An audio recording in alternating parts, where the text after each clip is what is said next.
ஏய் என்னடா பண்ணிட்டு இருக்கீங்க எல்லாரும் என் கிச்சன்ல பூந்து? நாங்களும் கூட சமைக்கிறோம். எதுவுமே ஹேண்டில் பண்ண தெரியாம இப்படிதான் வந்து தொந்தரவு பண்ணுவீங்களா? உங்களுக்கு எல்லாருக்கும் கிச்சன் செட் தரேன். முதல்ல போய் அதை எப்படி ஹேண்டில் பண்ணணும்னு கத்துக்கோங்க. அதுக்கப்புறம் எக்ஸ்பீரியன்ஸ் பண்ணுங்க.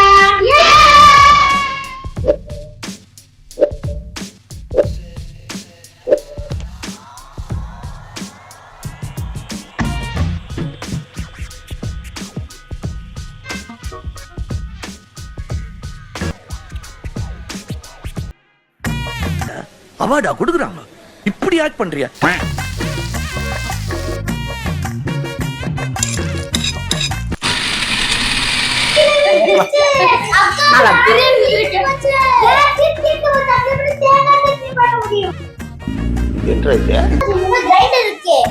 டிப்ரேஷன். எங்க சைட்ல நீங்க ப்ரீபெய்ட் ஆர்டர் பிளேஸ் பண்ணும்போது உங்களுக்கு 10% டிஸ்கவுண்ட் இருக்கு. இன்னைக்கு நாம கிச்சனுக்கு டிவிக்கு சைடுல அவ்வளவு ஆர்டர் வந்திருக்கு. இந்த ப்ராடக்ட்டோட டீடைல்ஸ்க்கு extrokits.com விசிட் பண்ணி இந்த லிங்கை செக் பண்ணி பாருங்க.